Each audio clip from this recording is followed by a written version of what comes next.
Total Football Talk. This is the day after the Rams beat the Dallas Cowboys. It went down exactly as I said it would. I showed you two clips in the preview. I showed you the clip between the Rams and Dallas in '79, the Billy Waddy Hail Mary that wasn't really a Hail Mary, just a blown coverage. And I showed you the second clip, which I said is going to be how I foresee the game breaking down.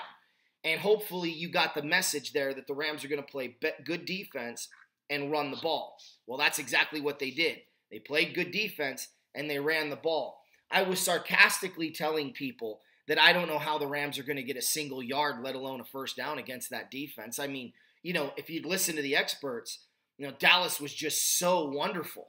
And then when it came time to pick, of course, because they knew they would look like fools if they picked Dallas, they're like, oh, I'm picking the Rams because I just think they're good. Right? But then when they want to pick somebody like Kansas City, they're like, well, look at what the Chiefs did. Look at the Chiefs. Look at the stats. Look at this. Look at this is why I picked Kansas City. Oh, the Rams should win. That's all we got. That's it. So thank you very much. I love the Fox Sunday people, like Terry Bradshaw and them, because they all picked Dallas for the most part. A couple of them picked the Rams. But, the Rams just, the reason the Rams were supposed to lose is because, Dallas had not given up a single point all year long. They were 10-6 somehow without giving up a defensive touchdown. Apparently, if you were listening to the experts, and I use that term very loosely. But, as we all know, we are celebrating while they are going, I don't understand what happened. Well, what happened was the Rams took the football, they greased that up real nice, and they shoved it straight up your candy butts. And then they took it out of your rear end, full of your own crap, and they shoved it down your throat for 267 yards. I hope that visual is good for you, because it's good for me. I enjoy watching Cowboy fans cry. Maybe because I've been around them for a long time. They are delusional. They really thought the Rams had no chance in this game. And I'm sitting there going, no chance. Todd Gurley, C.J. Anderson, put them aside, Robert Woods, Brandon Cooks, Jared Goff, I'm going to get to that in a minute, Ndamukong Suh, Aaron Donald apparently isn't as good as Lawrence if you listen to Cowboy fans. Aaron Donald's just a good defensive player, but the Cowboys' D-line is way better than the Rams' O-line, or defensive line. I was like, okay, you need to put the crack cocaine down because it's affecting your judgment. Now, I have a special guest on the phone. It is it's a man that's known me from birth. It is my father. He is a Giants fan, but he has been picking the Rams the whole way through. He is, because of me, and even before me, he's kind of grown up seeing a lot of Ram games over the years. So, Dad, first of all, welcome to the show. Thank you. So, what can you tell me about your experience as a Rams fan, or as a Ram observer? Well, I've been watching the Rams since the 50s. And without a doubt, this Ram team is the best team I've ever seen put together. That's saying a lot. Better than the Super Bowl team. Better than the teams even back in the 40s or the early 50s. Yeah. They're just one complete. They've always had good teams, but there was always one player kind of missing to make it a complete team, or two players missing that made it a complete team. And so they were very competitive. But this team is solid up and down the line on the offense and the defense. This is the best team, and I'm talking about since the 50s. Yeah. Well, that 51 team that won the Super Bowl is basically who you're comparing it to. The 51 team, there was no Super Bowl. No, but they won the NFL championship. Yeah, the championship team. They had a great team, but not as complete as this team is this year. Well, I mean, I remember the '99 team. We went back and forth and we joked about we didn't know how you stopped them. We really didn't. The Rams were just, the greatest show on turf. They were flying around. They were a lot of things good. But the thing is, I look at this game. I look at this team, and potential, I agree with you. And up until yesterday, I think performance has been the problem with the Rams, is they haven't played up to their potential, which is another slight on the Rams for years, which I think is a fair one. The 78. Well, that's because they didn't have the confidence. This is true. And they do now. Yes, they do. So, I said before the postseason started that, when you have that kind of talent, I remember the Colts. I even mentioned this in the show last week, and you guys heard it. I said, look, the Colts in 2000 and whatever it was when they won the Super Bowl, they turned the defense on in the postseason. Bob Sanders came back, and that whole defense flipped the script. Akeem Talib came back, and this whole defense flipped the script. But the Rams have had so much talent on the defense side of the ball all year long that it was only a matter of time before these guys decided, okay, now I'm interested. Now we need to play. Ndamukong Suh, when he makes the decision that he's going to play, he does what he did last night, which is dominate the other side of the ball. He plays on the other team's side of the line of scrimmage.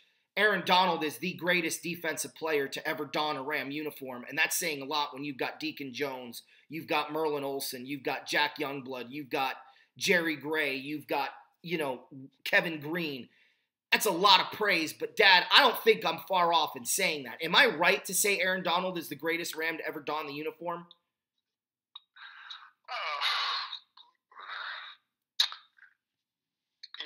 You're talking about guys that I loved. I know. But he's right up there with him. I can't turn around and say no, he's better than the old timers. Do you remember when I think it was 2016 after the Rams played the San Francisco 49ers and they lost 28-0? Do you remember who I compared Aaron Donald to at that moment? It was a while ago. I don't remember that. So he ripped the helmet off of one of the 49er players and he threw it across the field. Got a 15-yard penalty because then he threw the flag at the official and ended up getting ejected from the game. And I remember I called you the next day and I went, we just got Mean Joe Green.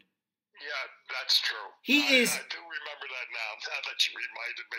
He's Mean Joe Green. He is Mean Joe Green. He is better than anyone's offensive player. You need 2 or 3 of them to block him. And even then, they're going to probably get a holding penalty.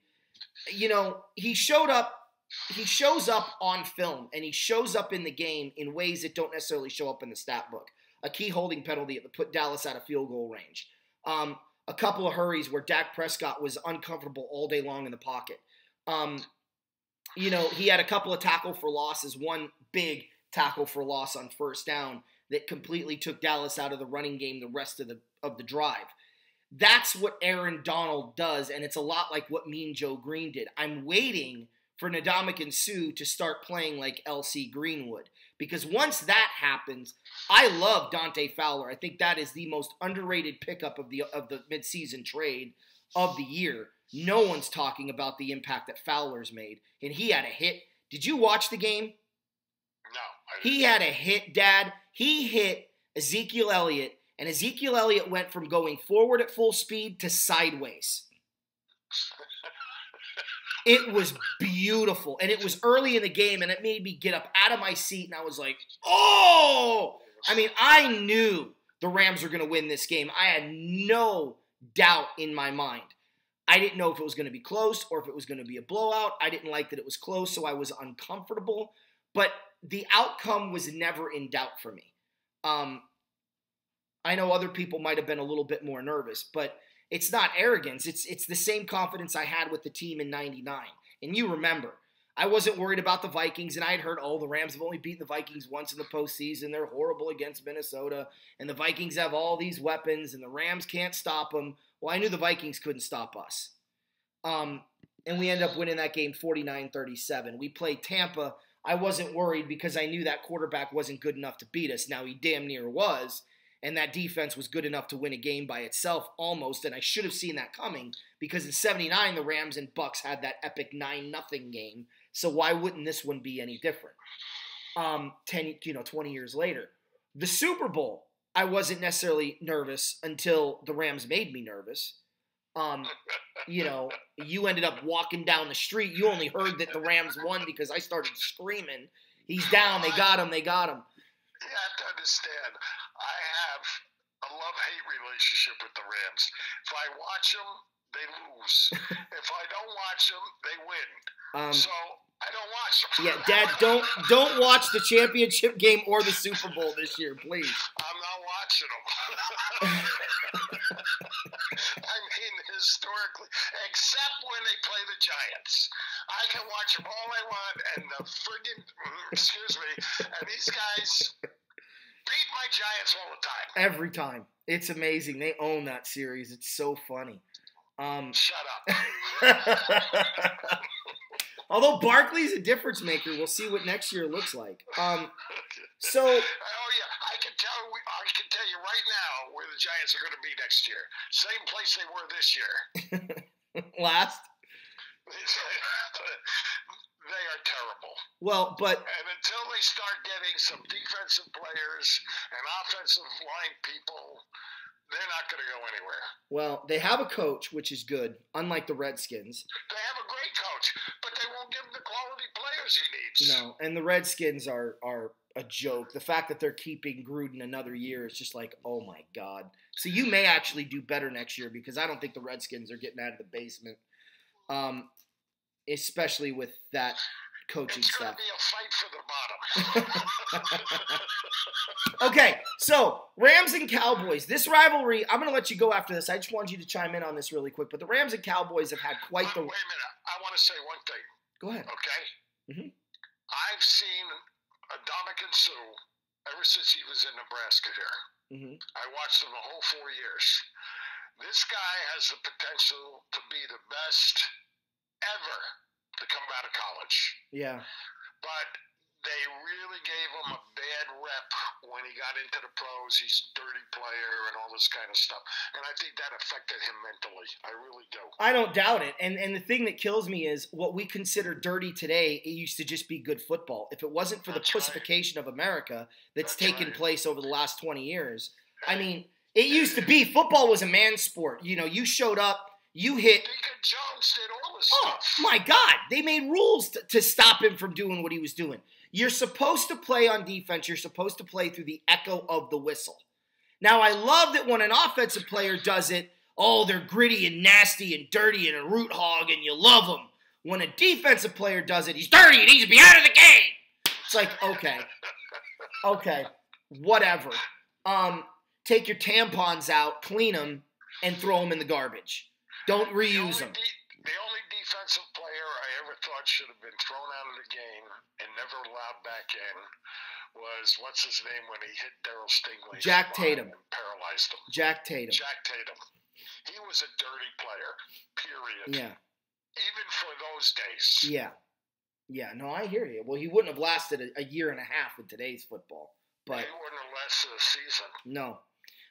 So the Rams-Cowboy rivalry, the NFL decided not to mention the fact that these two teams have now played each other more times than any two franchises in NFL history in the postseason until about 10 minutes to go in the fourth quarter. And it was just kind of a little text blurb on the bottom that they mentioned in reading and then proceeded to go on with the rest of the game as if it wasn't significant.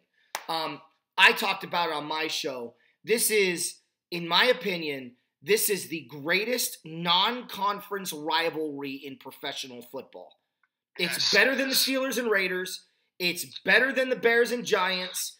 It's the greatest. It is. And let me tell you something. They hate each other. Oh, yeah. Oh, yeah. Well, that was evident. They got in a fight after the game. Yeah, they hate each other. So... And, I'm fine with that. I really am. Because you hate Dallas, too. Well, both of you kids.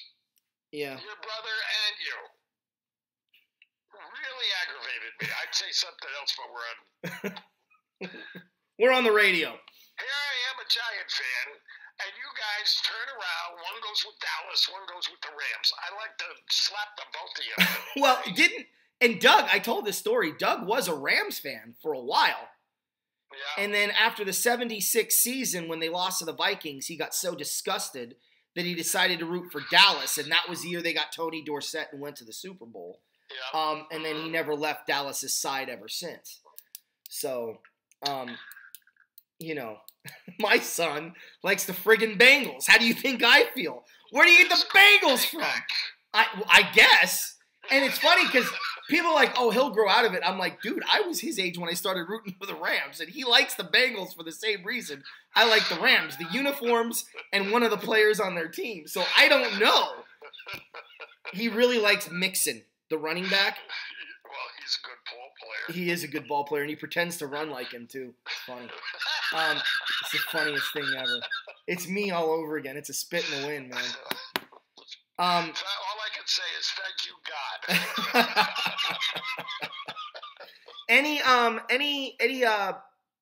What's your predictions for the Rams the rest of the way and why? And then we'll go ahead and end the segment. All right. I've been saying this the whole season long. The Rams are going all the way. Are they going to win it? The Rams are going all the way. I don't care who they come up against. They will beat them. Wow. And in the Super Bowl, it's going to be a really good Super Bowl, whoever they play. But the Rams, it's not going to be a tight game like it was the last Super Bowl. Yeah. This is going to be, wow, they really played like a Super Bowl champion. Wow. So you think they're going to win by like 14 points? At least. Ooh. I would love that because every Super Bowl the Rams have been in, it's been bite your fingers to the bone, and then maybe you win the game at the end. No, it's not going to be that way this year. I really believe they're going to take control. Well, what does a win like this, rushing for as many yards as they did? Jared Goff, really efficient day, 15 of 28 for 186 yards. He had a couple of really bad throws. I'm not going to lie there. But what does this do for the confidence of the team moving forward, getting a playoff win like that? I mean, your Giants went 14-2 in 86, and they won they had won the wild card the year before, but they won the divisional playoff game in resounding fashion against the 49ers, and this game really was, even though the score didn't indicate it, the Rams dominated this game. What does that do to the psyche moving forward?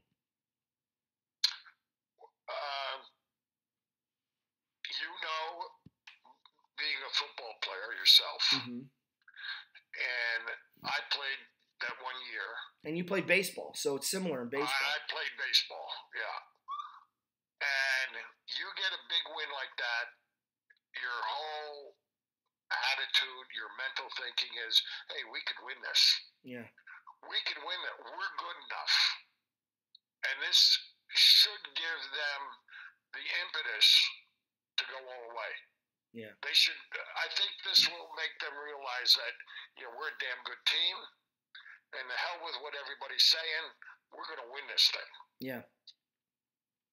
All right, Dad. Well, on behalf of the Ramily, thank you for coming on the show, and we'll be back in a minute. All I have to say is go Rams. Go Rams. All right. Hopefully you guys enjoyed that. That was my father. He's been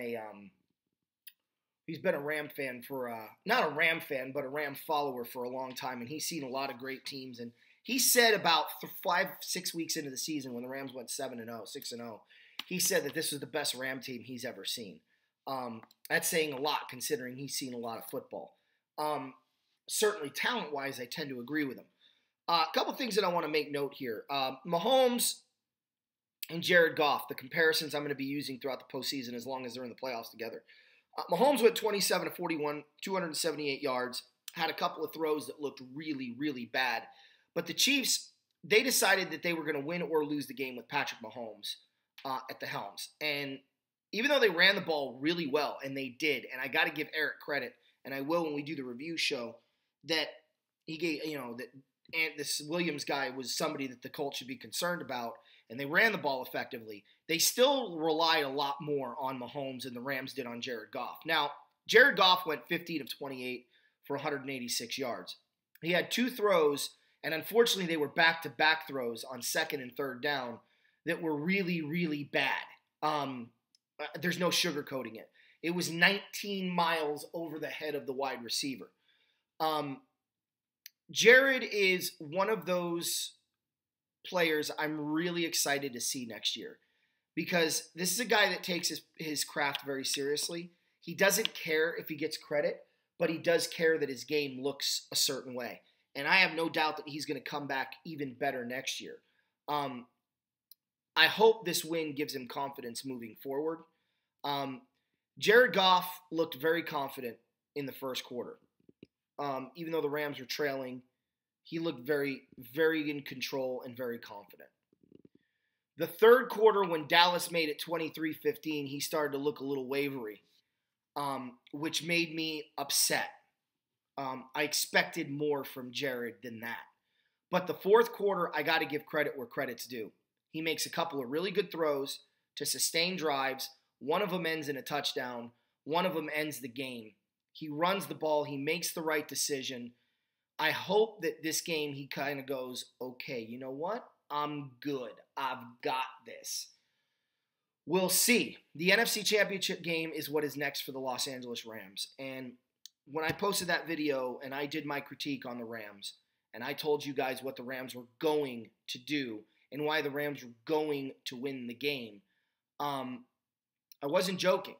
You know, I said the Rams are going to be able to run the ball against the Dallas Cowboys defense. And the reason I knew that is because our offensive line is way better than anyone wants to give them credit for. We have, in my opinion, we have the best run-blocking offensive line in the National Football League, period. Our pass-blocking offensive line is probably somewhere around 8th or 9th in the league, which is still pretty good, but unnerving when you've got a couple of really top-notch defensive lines that you could be seeing coming up in, let's just look at the NFC picture. You got the Eagles or the Saints. Both of those defensive lines can get after it. In the AFC, you know, Kansas City and San Diego, their two defensive lines, they make me nervous. They're good. They're real good. I'm not worried about the Patriots' defensive line or linebackers. Patriots are the one team, if the Rams were to play, I would not be sweating it one bit all week long because I know the Rams would win. And they'd probably win by 2 or 3 touchdowns. Like, that might be like a 35-21 Ram victory type of situation. Kind of like Green Bay did in Super Bowl 31. But with this game, I knew the Rams' offensive line was better than Dallas's defensive line. I knew the Rams' defensive line was better than the Cowboys' offensive line. I knew our linebackers were better than people want to give them credit. You know, Littleton made the Pro Bowl. I know he made it as a special teamer, but Corey Littleton is still a starting linebacker that now has Pro Bowl next to his name. And I've said it all along, I think this kid is going to go down as one of the best linebackers the Rams have ever had. And I cannot wait to see what he's going to do, next year as he continues to grow and get better. I love our linebackers. I love Johnny Johnson. I don't love LaMarcus Joyner, although I like him. Akeem Talib and Marcus Peters, for me, I definitely like Akeem Talib. Marcus Peters, I like. I just don't know if he needs time to learn this system because he seems like he's uncomfortable, and that worries me. I know a lot of people are trashing Marcus Peters. Guys, he spent his whole career, and people don't realize this, but the defensive scheme Kansas City runs is the same defensive scheme he ran in college. So he's essentially been running that same scheme for 8 years. And then he comes to Los Angeles, and he has to do something totally different. It's difficult. There's more responsibilities. There's more zone, what I call zone disposals, where you're in an area and you dispose of the wide receiver in your zone only when somebody is communicated with. It's complicated. That's a really bad way of putting it. Disposable zone isn't the right word anyway. You carry your receiver through your zone to the boundary of your zone, and then you have to communicate with the other guy that he's entering their zone and get back to your zone. it's a very difficult type of zone defense to run because if you haven't noticed, the Rams zones are massive. They can range between 15 and 20 yards. Your average zone ranges between 5 and 10. So that's double what they're used to usually having to cover. And I think that's why Peters has struggled. I love Marcus's passion. I love the fact that he tries to get in people's heads. I like the fact that he tried to get a penalty on that drive. Some of you may have an issue with that. We'll talk about that, I'm sure, on the recap show. But the fact that he was trying to get Amari Cooper frustrated and get him off his game because he's shown as a wide receiver when he's off his game, he's off his game. Now, he played a little too rough to get him to fight back, and the officials caught him. But 50% of the time, they're going to catch the other guy, not going to catch you. So I appreciate what he did, what he tried to do. I like guys that play nasty. I like guys on defense that skirt the rules and walk right on that finest of lines between legal and illegal because it's the only way to play defense and win a championship. Now, if you want a squeaky clean defense that, doesn't skirt the rules and plays the game the way it's supposed to be played, then you're going to go 10-6 and lose every year in the playoffs. Just so you know. So take your pick. Do you want nasty? Look at all the defenses that have won Super Bowls, right? Let's go back to the beginning. Green Bay, Kansas City in 69. How about the Dolphins dynasty, the no-name defense? They were nasty. The Steel Curtain defense, the Steelers of the 70s. The 49ers, I grew up watching that team in the 80s. I know they skirted rules left and right and got away with it. The Cowboys in the 90s, and don't even get me started with the Cheatriots. That's why they have the name, right? The Seahawks, who went to, 2 Super Bowls? Could have been 3. Definitely skirt the rules. So I like that we have guys like that. Should Marcus Peters, I still think Marcus Peters is going to have an impact in this postseason. I expected more of a performance from him in this game, but now we're one step closer, and I think Peters is going to be excited for that opportunity, as is Ndamukong Suh. Look, guys, the Rams did the 2 things I said they had to do. They ran the ball. They played effectively. I would have liked to see more from Jared Goff, but I have a feeling that we will before this postseason is over. And, whether it's good for us or it's bad for us, we have an offseason for Jared to grow. So I couldn't be more excited that the Rams have advanced to the NFC Championship game for the first time as the Los Angeles Rams since 1989, January of 90, where they played the 49ers in Candlestick Park. It's the first time they made it to the NFC Championship game since 2001, period, as an organization. And that year they were 14-2 and they were home against the Philadelphia Eagles. In 99, they were 13-3 and had advanced to the NFC Championship game. And there they played at home against the Tampa Bay Buccaneers. So, and ironically, we beat Dallas and we advanced to the NFC Championship game. Just like 1985, we beat Dallas and we advanced to the NFC Championship game. It was fun to see this rivalry, and I'm glad that the Rams have come out on top. They are now 5-4. They have now tied the all-time series, and we're on our way. So, couldn't be happier. It's funny to watch these announcers, totally confused on how this happened. And the experts. I hope you guys enjoyed the show. I enjoyed doing it. We'll have a full recap show on Monday or Tuesday. I'm not sure which yet. And we'll try to get that thing posted ASAP. And I'm planning on doing a collaborative episode with LT down the road. So for the championship game. So stay tuned for that.